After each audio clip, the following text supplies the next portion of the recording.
Karthigai Deepam serial இன்றைக்கான எபிசோடில் என்ன நடக்க போகுதுன்னு பார்க்கலாம் வாங்க. அதுக்கு முன்னாடி என்னுடைய சேனலை நீங்கள் சப்ஸ்கிரைப் பண்ணலைன்னா மறக்காமல் சப்ஸ்கிரைப் பண்ணிக்கோங்க. பக்கத்தில் இருக்கிற பெல் பட்டனையும் ப்ரெஸ் பண்ணிக்கோங்க. கார்த்திக்கும் அந்த இன்ஸ்பெக்டரும் வந்துட்டு அந்த ரவுடி மணியோட வீட்டுக்கு வந்து போகிறாங்க. அங்கே போய்ட்டு அவங்க ஒய்ஃப் வந்து பார்க்குறாங்க. இன்னொரு பக்கம் ஐஸ்வர்யா அங்கே நடந்த எல்லா விஷயத்தையும் வந்து அந்த ரவுடிக்கு கால் பண்ணி சொல்லிகிட்ருப்பாங்க. எப்படியும் வந்து உங்களை தேடி அங்கே வரத்துக்கு வாய்ப்பு இருக்குது, அதனால் நீங்கள் உஷாராக இருங்க, உங்க கூட இருந்த 2 பேரையும் வந்து அவங்க கண்டுபிடிச்சிட்டாங்க அப்படின்னு சொல்கிறாங்க.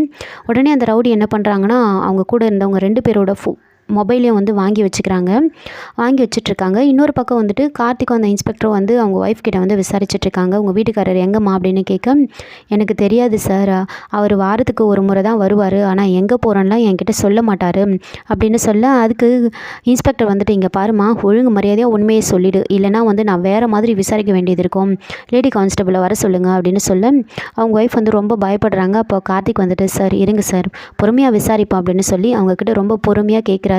இங்கே பாருங்கள், உங்கள் வீட்டுக்காரர் எங்கே இருக்காருன்னு சொல்லிவிடுங்க, உங்கள் வீட்டுக்காருக்கு எதுவும் ஆகாது, அதுக்கு நான் பொறுப்பு, எங்கே இருக்காருன்னு மட்டும் சொல்லுங்கள் அப்படின்னு சொல்ல, சார் உண்மையாக எனக்கு தெரியாது சார், அவர் எங்கே வரேன்லாம் என்கிட்ட சொல்ல மாட்டார், ஆனால் 3 நாளைக்கு முன்னாடி வந்தார், நான் வரத்துக்கு 3 நாள் ஆகும் அப்படின்னு சொன்னார் அப்படின்னு சொல்கிறாங்க.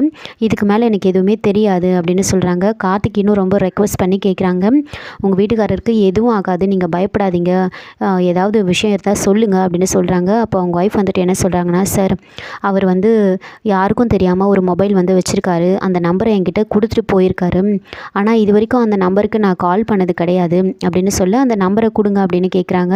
அவங்களும் வந்து அந்த நம்பரை எடுத்துகிட்டு வந்து கொடுக்குறாங்க. அந்த நம்பரை வந்துட்டு அவங்க ஃபோன்லேருந்தே கால் பண்ண சொல்லியிருப்பாங்க. அப்போது அவங்க ஒய்ஃப் நம்பர்லேருந்தே கால் பண்ணி பக்கத்து வீட்டில் இருக்கிறவங்ககிட்ட வந்து பேச சொல்லி இன்ஸ்பெக்டர் வந்து சொல்கிறாங்க. அங்கே வந்துட்டு இவங்க கால் பண்ணுறாங்க. அந்த ரவுடி ஆப்போசிட்டில் வந்து நின்றுட்டுருப்பாங்க, அதனால் அவங்க கால் அட்டன் பண்ணவே முடியாது. 2-3 முறை கால் போயிட்டு கட் ஆகிடும். திரும்ப விடாமல் கால் பண்ணிகிட்டே இருக்க சொல்லுவாங்க. 3வது முறை கால் பண்ணும்போது தனியாக வந்து அட்டன் பண்ணி பேசுகிறாங்க அந்த மணி வந்துட்டு. அப்போது இந்த மாதிரி, நான் பாக்கியா பேசுகிறேன், பொண்டாட்டிக்கு வந்து பிரசவ வலி வந்துடுச்சு, அதனால் ஹாஸ்பிட்டலில் வந்து சேர்த்துருக்கோம், இப்போது ஆப்ரேஷன் பண்ணணும்னு சொல்லிட்டாங்க, டாக்டர் வந்துட்டு உன்னோட கையெழுத்து வந்து கேட்குறாங்கப்பா அப்படின்னு சொல்ல, இப்போ என்னாலலாம் வர முடியாது அப்படின்னு சொல்லிடுறாங்க. அதுக்கு அவங்க வந்துட்டு ரொம்ப கெஞ்சி கேட்குறாங்க, இங்கே பாருப்பா, நீ வந்து கையெழுத்து மட்டும் போட்டுட்டு போயிடு, மற்றதெல்லாம் நாங்கள் பார்த்துக்குறோம் அப்படின்னு சொல்ல, சரி வரேன் அப்படின்னு சொல்லிடுறாங்க. உடனே அந்த ரவுடி மணி வந்துட்டு கூட இருக்கிறவங்ககிட்ட இன்னொருத்தவங்ககிட்ட போயிட்டு சொல்கிறாங்க, எனக்கு ரொம்ப தலைவலிக்குது, நான் ஹாஸ்பிட்டல் போயிட்டு உனக்கு பிரியாணிலாம் வாங்கிட்டு வரேன் அப்படின்னு சொல்ல, அண்ணனுக்கு தெரிஞ்சால் பிரச்சனை ஆகிடும் அப்படின்னு சொல்கிறாங்க. அதெல்லாம் நான் வந்துடுறேன், சீக்கிரமாக உடனே வந்துடுவேன், நான் போயிட்டு வரேன் அப்படின்னு சொல்லிட்டு மணியும் அங்கேருந்து கிளம்பி வராங்க.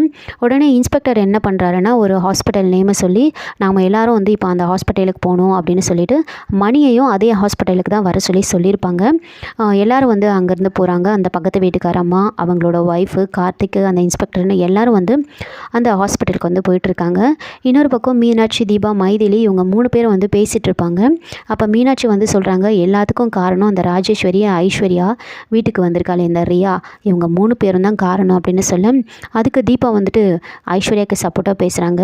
இல்லை, ஐஸ்வர்யாக்கா அப்படிலாம் பண்ணியிருக்க மாட்டாங்க, அவங்களுக்கு என் மேலே தான் கோவம், என்ன தான் ஏதாவது பண்ணுவாங்க அப்படின்னு சொல்ல, அதுக்கு மீனாட்சி வந்துட்டு, உன்னையே வந்து தப்பாக ஃபோட்டோ எடுத்து நியூஸ் பேப்பரில் போட வச்சு என்னென்னவோ பண்ணாங்க, அத்தையை பண்ணுறதுக்கு என்ன அப்படின்னு சொல்ல, என்ன பண்ணுறாங்கன்னா வந்து அவங்களுக்கு என் மேலே நிறைய கோவம் இருந்துச்சு, நான் நல்லா பாடக்கூடாது, நான் பெரிய சிங்கராக வரக்கூடாது அப்படின்னு இப்படி நிறைய விஷயங்கள் இருந்துச்சு, அதனால் வந்து என் மேலே அப்படி ஒரு கோவத்தை காமிச்சாங்க, அத்தை மேலே அவங்களுக்கு என்ன வெறுப்பு இருக்குது சொல்லு பார்ப்போம் அப்படின்னு சொல்ல, அப்போது மீனாட்சி வந்து சொல்கிறாங்க, என்ன தீபா இப்படி கொஞ்சம் கூட புரியாமல் பேசுகிறேன், ஏற்கனவே அவள் சொத்தை பிரித்து கேட்டப்போ அத்தை வந்து அவளை அடிச்சிட்டாங்க, அதுக்கப்புறமா சொத்தை பிரித்து கொடுக்க மாட்டேன்னு சொல்லிட்டாங்க, இது ஒன்று போதாதா அவங்க இப்படியெல்லாம் பண்ணுறதுக்கு, இப்படி புரியாமல் பேசுகிறியே, இது எல்லாத்துக்குமே காரணம் சொத்து தான், அத்தை சொத்தை பிரித்து கொடுக்க மாட்டாங்க, அதனால தான் வந்து அந்த ஐஸ்வர்யெல்லாம் இப்படிலாம் பண்ணிகிட்ருக்கா அப்படின்னு சொல்ல, அப்போ தீபா வந்துட்டு அப்படியெல்லாம் இருக்காது, அந்தளவுக்குலாம் பண்ண மாட்டாங்க அப்படின்லாம் சொல்லிகிட்ருக்காங்க.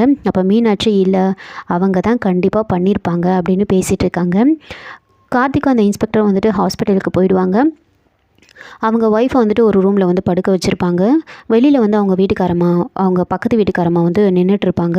அப்போ இன்ஸ்பெக்டர் வந்துட்டு சொல்கிறாங்க, இங்கே பாருங்கம்மா, மணி வந்தால் நீங்கள் எந்த விஷயத்தையும் சொல்லக்கூடாது அப்படின்னு சொல்லியிருக்காங்க. சரிங்க சார், நான் எதுவும் சொல்ல மாட்டேன் அப்படின்னு சொல்லிட்டு உள்ளே போய்ட்டு அவங்க ஒய்ஃப் கிட்ட வந்து சொல்கிறாங்க, இங்கே பாருங்கள், நீங்கள் எதுக்கும் பயப்படாதீங்க, உங்கள் வீட்டுக்காரருக்கு எதுவும் ஆகாது அப்படின்னு சொல்லிட்டு கார்த்திக்கும் இன்ஸ்பெக்டரும் ஒரு இடத்துல வந்து நின்றுட்டுருப்பாங்க. மற்ற இடத்துலலாம் வந்து அங்கங்கே வந்து மஃப்டியில் வந்து போலீஸுங்கெல்லாம் வந்து நின்றுட்டுருப்பாங்க. எல்லோரும் வந்து அந்த மணி வந்து ஃபாலோ பண்ணிக்கிட்டே வராங்க. கரெக்டாக ஹாஸ்பிட்டலுக்கு வந்துடுவாங்க. ஒவ்வொரு இடத்துலையும் வந்து போலீஸ் வந்து பார்த்துட்டு என்ட்ரு ஆகிட்டாங்க அப்படின்னா வந்து சொல்லிகிட்ருக்காங்க. நேராக வந்து மணி வந்து அந்த பாக்கியாவை வந்து பார்க்குறாங்க. பார்த்துட்டு எங்கே என் பொண்டாட்டி எங்கே அப்படின்னு கேட்க உள்ளே தான்ப்பா இருக்கா அப்படின்னு சொல்கிறாங்க. மணி வந்து உள்ளே போயிட்டு அவங்க ஒய்ஃப் வந்து பார்க்குறாங்க. அப்போ கரெக்டாக கார்த்திக்கும் இன்ஸ்பெக்டரும் பின்னாடியே வந்து அந்த ரூம்குள்ளே நுழையிறாங்க. போலீஸை பார்த்த உடனே அவங்க வந்து ஷாக் ஆகுறாங்க.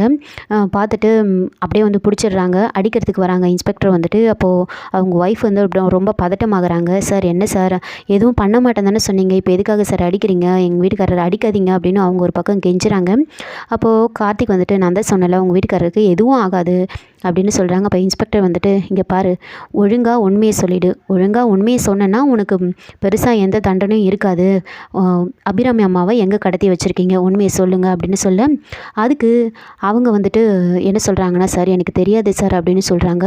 இன்ஸ்பெக்டர் வந்து ரொம்ப மிரட்டி கேட்ட உடனே வந்து அந்த மணி வந்துட்டு சரி சார் நான் சொல்கிறேன், ஸ்ரீபெரும்புதூர் பக்கத்தில் இருக்கிற ஒரு குடோனில் தான் சார் அடைச்சி வச்சுருக்கோம் அப்படின்னு சொல்கிறாங்க.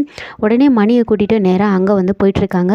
இதோட இந்த எபிசோடை வந்து முடிச்சிருக்காங்க. என்னோட ரிவ்யூ பிடிச்சிருந்தா லைக் பண்ணுங்கள், மறக்காமல் சப்ஸ்கிரைப் பண்ணுங்கள். தேங்க்யூ.